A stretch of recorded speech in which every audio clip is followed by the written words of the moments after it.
नमस्कार, आप भारत लाइव देख रहे हैं। जैसा कि आप सभी जानते हैं कि बिहार में राजनीतिक रूप से हालांकि चुनाव 5 राज्यों में होने वाले हैं, लेकिन बिहार राजनीतिक रूप से जितना ज्यादा हॉट केक बना हुआ है और इसके पीछे के कारण बहुत सारे हैं। एक तरफ जहां महागठबंधन को लेकर के बहुत सारी बातें कही जा रही है कि महागठबंधन अब रहा कहां, वहीं एनडीए रहेगा कि नहीं रहेगा, इस पर भी सवाल खड़े हो रहे हैं। इन सारी बातों को लेकर के जो सब कुछ सामने आ रहा है वो 24 सीटों के एमएलसी के चुनाव को लेकर के है। और इतना ही नहीं, इसके साथ साथ जो बिहार से सटा हुआ उत्तर प्रदेश है, वहां कौन किसके साथ लड़ेगा, क्या नीतीश कुमार जी एनडीए के साथ रहेंगे, भारतीय जनता पार्टी के साथ रहेंगे या फिर कांग्रेस के साथ जाएंगे, या उनके लिए कोई नया रास्ता बनेगा जो कि मुकेश सहनी और जीतन राम मांझी मिलकर के बना रहे हैं। इन सारे विषयों पर बात करने के लिए हमारे साथ राजेश राठौर जी हैं, जो कि राष्ट्रीय स्तर के नेता कहे जाते हैं। और सबसे बड़ी बात यह है कि बिहार की राजनीति पर इनकी पकड़ बहुत मजबूत है, अपनी पार्टी का पक्ष रखते हैं। तो इनसे हम जानना चाहेंगे कि इस पूरे मामले पर क्या कुछ है और किस तरह से इनकी पार्टी सोच रही है। आपका बहुत बहुत स्वागत है। क्या सोच रहे हैं 24 सीटों पर? 24 सीटों पे ये चुनाव होना है तो हर दल अपने अपने तरीके से तैयारी करती है। तो महागठबंधन में तो दो राय नहीं है कि 2020 के विधानसभा चुनाव के बाद जो 2 सीटों पे उपचुनाव हुए उसमें महागठबंधन नहीं था। आरजेडी का अलग रहा था, कांग्रेस पार्टी की अलग रहा थी, लेकिन उसमें आरजेडी के पराजय के बाद आरजेडी सुप्रीमो आदरणीय लालू प्रसाद यादव जी ने स्वयं मीडिया से बात करते हुए कहा कि आने वाले समय में हम जो भी चुनाव लड़ेंगे महागठबंधन के साथ लड़ेंगे। खासकर जो स्थानीय निकाय के तहत 24 विधान परिषद सीटों का चुनाव होना है उसमें। तो मुझे लगता है कि अगर हम आरजेडी महागठबंधन पुराने रूप के तहत चुनाव लड़ता है तो जिसका परिणाम बहुत ही बेहतर होगा और 24 के 24 सीट जीतने में कामयाबी हासिल होगी महागठबंधन को। अगर ऐसा नहीं हुआ तो परिणाम फिर तारापुर और कुशेश्वर स्थान के विधानसभा उपचुनाव के तहत तरह ही होगा। तो मुझे लगता है कि महागठबंधन के तमाम नेताओं का ध्यान इस पे है कि किस प्रकार से एनडीए प्रत्याशी को हम पराजित करेंगे और उसमें महागठबंधन की एकजुटता कैसे बनी रहेगी। ईश्वर महागठबंधन के तमाम शीर्ष नेतृत्व आपस में बात कर रहे हैं। अभी मूर्त रूप नहीं लिया है, लेकिन संभावना है कि आने वाले समय में चुनाव घोषणा से पूर्व महागठबंधन एक बड़ा स्वरूप लेके चुनाव मैदान में उतरेगा। जिस तरह की बातें सामने आ रही हैं और लगातार ये कहा जा रहा है कि 2015 के तहत आप चाहते हैं कि इस बार भी सीटों का समझौता हो और कम से कम 7 सीटें आप लोगों को मिले, जबकि जो राष्ट्रीय जनता दल है उसका कहना है कि, और जो बातें चर्चा में काफी आ रही हैं, इसकी चर्चा जबरदस्त हो रही है कि कांग्रेस के पास तो कैंडिडेट ही नहीं है। इसको आप कैसे देखते हैं? देखिए, 2-3 बातें। एक तो महागठबंधन के तीनों दल, चारों दल एक साथ बैठे ही नहीं है कि कितने सीटों पे आरजेडी लड़े और कितने सीटों पे कांग्रेस लड़े। और एक बात स्पष्ट बता दें कि आरजेडी हो या कांग्रेस हो, जेडीयू और भाजपा हो, जो भी लोग हैं इसमें वर्कर का चुनाव नहीं होता है। बेबाकी से मुझे कहने में कोई दिक्कत नहीं है कि यह चुनाव धन बल के आधार पर ही होता है। और इस चुनाव में सभी लोगों को देखिए, प्रत्याशी को देखिएगा, चाहे एनडीए का प्रत्याशी हो या महागठबंधन के प्रत्याशी हो या इंडिपेंडेंट प्रत्याशी हो, वो आर्थिक रूप से सबल लोग ही चुनाव मैदान में उतरते हैं। और इसके तहत कोई लोग पार्टी का कैडर हो वही चुनाव लड़ता है, ऐसी बात नहीं है। लोग बाहर से भी कैडर ला के चुनाव लड़ाते हैं। और कुछ 10-5% सीट ऐसे हैं जहां पॉलिटिकल वर्कर लड़ता है जो धन बल से पहले से मजबूत होता है। तो प्रत्याशी आरजेडी और कांग्रेस के पास कॉमन है, जो कांग्रेस पार्टी ऐसी नहीं है। पिछले बार भी हम चुनाव मैदान में थे, जब हमको कहा गया उपचुनाव में प्रत्याशी नहीं, तो दोनों जगह हम लड़े। हम जितना वोट का हम लोग को मिला उतना ही से आरजेडी हार गई। तो प्रत्याशी आरजेडी के पास भी है, प्रत्याशी कांग्रेस के पास भी है। लेकिन मामला यह है कि कौन बैठ के जब बात होगी कि कौन सी सीट पे किनके कौन से प्रत्याशी होंगे जो बेहतर तरीके से एनडीए के प्रत्याशी को परास्त कर पाए, तो उस पर बैठ की बात होगी। जहां तक सीटों की संख्या की सवाल है तो उस पर अभी बात हुई नहीं है। पिछले बार हम 4 लड़े थे, तब जब जेडीयू और आरजेडी कांग्रेस साथ में थी और एनसीपी को हम अपने कोटे से कटिहार दिए थे।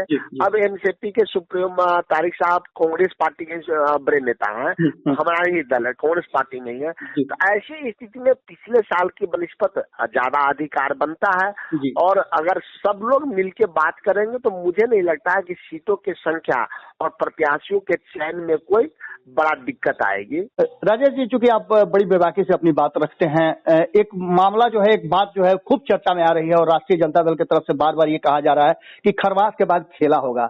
कैसा खेला होगा और क्या इस खेला में आप भी भीतर से पीछे भी बैठ करके कुछ कर रहे हैं क्या, जिसमें खेला क्या होगा ये समझ में किसी को नहीं आ रहा है? क्या सरकार बदलने का खेला होगा या कुछ और होगा? देखिए, खेला एक बड़ा देश की राजनीति बदलने वाली है जी। आपको ध्यान दिया है कि अभी उत्तर प्रदेश देश का सबसे बड़ा प्रदेश है जी। मोदी के बाद योगी सबसे बड़े नेता है जी। लेकिन जिस प्रदेश में दोबारा सरकार बनाने की बात भारतीय जनता पार्टी कर रही है, पहली बार ऐसा हुआ है कि सत्तारूढ़ दल के मंत्री और विधायक पार्टी छोड़ के भाग रहे हो। जी। उत्तर प्रदेश के कई मंत्री, कई विधायक कल से लेकर आज तक दल छोड़ दिया और संकेत है कि आने वाले समय में आधे दर्जन मंत्री और 2 दर्जन विधायक भारतीय जनता पार्टी और योगी को छोड़ के जाएंगे। तो वो कहीं न कहीं भारतीय जनता पार्टी के पराजय की ओर जा रहा है। वही स्थिति बिहार में भी है कि कई लोग एनडीए को छोड़ना चाहते हैं, चाहे वो भाजपा के लोग हो या जेडीयू के विधायक हो, तो वो जाएंगे तो फिर महागठबंधन में आएंगे। एक दूसरा कि नीतीश कुमार जी और भारतीय जनता पार्टी में जो असहजता है कि एक तरफ नीतीश जी कहते हैं बिहार को विशेष राज्य का दर्जा चाहिए और दूसरी ओर उन्हीं के उप मुख्यमंत्री कहते हैं बिहार को विशेष राज्य के दर्जे की जरूरत नहीं है, बिहार को उससे अधिक पैसे मिल गए। उस पर फिर नीतीश कुमार जो बिहार के मुख्यमंत्री हैं जवाब देते हैं डिप्टी सीएम को ज्ञान नहीं है। तो जिस एक राज्य के मुख्यमंत्री और उप मुख्यमंत्री में ज्ञानता और अज्ञानता पे बहस हो, बिहार के विकास पीछे रह जाए, और जबकि 2 ज्वलंत मुद्दे हैं जो बिहार के हित की है। एक कि बिहार को विशेष राज्य के दर्जा, जिसके कारण नीतीश जी महागठबंधन छोड़ के नरेंद्र मोदी जी के पास गए थे कि बिहार विकास करेगा, और दूसरा जातीय जनगणना, और दोनों पे विपक्ष सरकार के साथ खड़ी है और सरकार में रहते भारतीय जनता पार्टी मुख्यमंत्री और सरकार के खिलाफ है। तो ये मुद्दे कहीं बताता है कि राष्ट्र और राज्य हित में बिहार में बड़ा खेला होगा, एनडीए में भगदड़ होगी तो महागठबंधन मजबूत होगा, ये साफ संकेत है। जी, 2013 में नीतीश कुमार जी इसलिए एनडीए से बाहर हुए थे, भारतीय जनता पार्टी का साथ उन्होंने छोड़ा था, ये कहते हुए कि अगर प्रधानमंत्री के रूप में नरेंद्र मोदी इस देश के का गठन संभालते हैं तो इस देश का कभी भी भला नहीं हो सकता है। तो क्या 2015 में आप लोग साथ लड़े थे, 2017 में नीतीश कुमार जी फिर से अलग हो जाते हैं, क्या आपको लगता है कि नीतीश कुमार जी को अपनी गलती सुधार करके एक बार फिर से महागठबंधन की तरफ आकर के बिहार के विकास की तरफ आगे बढ़ना चाहिए? निश्चित तौर पर मुख्यमंत्री जी ने जब 2013 में नरेंद्र मोदी की घोषणा के प्रधानमंत्री को उम्मीदवार घोषणा के बाद उन्होंने एनडीए को छोड़ा था, यह कहकर कि नरेंद्र मोदी के नेतृत्व में देश विकास नहीं करेगा। वो महागठबंधन बनाया, महागठबंधन में अपार बहुमत मिला और उनको कम सीट के बावजूद आरजेडी कांग्रेस ने उनको मुख्यमंत्री माना और मुख्यमंत्री बेहतर काम करने का प्रयास कर रहे थे। लेकिन किस दबाव में रातों रात बिहार के विकास की बात करके फिर नरेंद्र मोदी जी के पास चले गए। लेकिन उनके नेतृत्व में भी 5-7 साल रह के नीतीश कुमार जी ने देखा कि 2013 का ही उनका फैसला बेहतर था कि नरेंद्र मोदी जी के राज में देश और राज्य विकास नहीं करेगा। इसीलिए तो सभी क्षेत्रों में बिहार को नरेंद्र मोदी जी विफल बता रहे हैं नीति आयोग के रिपोर्ट के माध्यम से, क्योंकि वो उसके अध्यक्ष होते हैं प्रधानमंत्री, और देश को दुनिया में विफल बता रहा है। दुनिया क्या कहा है सो कि चाहे जीडीपी हो, ग्रोथ हो, औद्योगिक क्षेत्र हो, बेरोजगारी का मुद्दा हो, किसानों के मुद्दे हो, तो हर क्षेत्र में महंगाई का मुद्दा देख लीजिए, निजी सेक्टर में जिस तरह से घटनाएं घट रही है वो आप देख लीजिए, जिस तरह से सारे संपत्ति को बेचने की बात चल रही है कि जिस सरकार पे आरोप लगा रहे थे कि 70 साल में कांग्रेस ने क्या किया, तो नरेंद्र मोदी फिर बेच क्या रहे हैं। कोई भी अब राष्ट्रीय संपत्ति नहीं रहेगी और व्यक्तिगत संपत्ति हो जाएगी। भारतीय रेल अब हो जाएंगे Modi, Adani rail, Ambani rail, bank private हो रहा है, बीएसएनएल प्राइवेट हो रहा है, ट्रेन, प्लेन, प्लेटफॉर्म तमाम बिक रहे हैं भारत के। तो अब नरेंद्र मोदी जी के इन तरीकों को नीतीश कुमार जी भाप गए हैं और उनको अब राज्य हित में भारतीय जनता पार्टी को छोड़ देना चाहिए। मेरा अंतिम सवाल है और सवाल यह है कि नीतीश कुमार जी के पार्टी के अध्यक्ष जो हैं, राष्ट्रीय अध्यक्ष ललन सिंह ने एक बयान के दौरान कहा था कि कांग्रेस को उदार होना चाहिए। क्या इस उदारता के पीछे उनका सीधा आमंत्रण था क्या कि वो आना चाहते हैं, आप लोग एक्सेप्ट कीजिए? अरे कांग्रेस अगर उदार नहीं होता तो 2015 की बात को याद कीजिए कि लालू प्रसाद यादव जी नीतीश कुमार जी को 2015 के भावी उम्मीदवार, मुख्यमंत्री के उम्मीदवार के रूप में स्वीकार नहीं कर रहे थे। सर्वप्रथम आदरणीय राहुल गांधी जी ने ही दिल्ली से कहा कि महागठबंधन के होगा और उसमें नीतीश कुमार जी 2015 के पुनः मुख्यमंत्री के उम्मीदवार होंगे। तब जाके आरजेडी ने स्वीकार किया कि ठीक है, हम नीतीश कुमार के नेतृत्व में चुनाव लड़ेंगे। तो अपना उदारता तो कांग्रेस पार्टी ने राष्ट्र हित में बार बार दिखाया है, कई बार पीछे हटा है।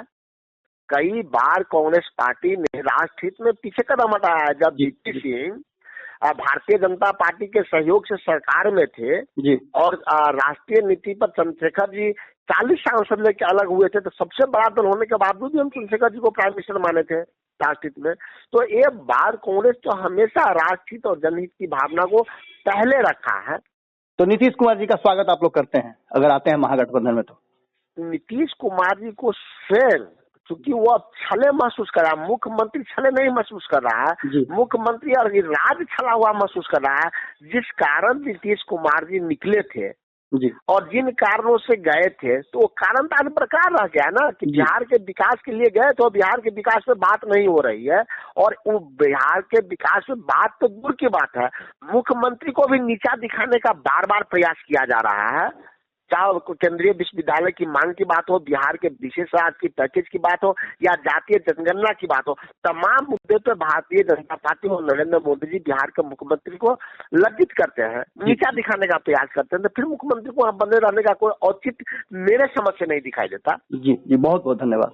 अगर ये वीडियो पसंद आई और वह बिहार के राजनीति और बिहारियत से सरोकार रखेनी तो सब्सक्राइब बटन दबा के चैनल के सब्सक्राइब कर ली। ओजे एगो घंटी बा, ओकरा बटन दबा देला से कुल सटीक और मारक खबर रुआ मुफ्त में मिल जाई। अगर रुआ पत्रकारिता के हमनी के नया प्रयोग में सहयोग कर चाहतानी तो ज्वाइन बटन दबा दी। पेटीएम नंबर नोट कर ली 9386816700। धन्यवाद।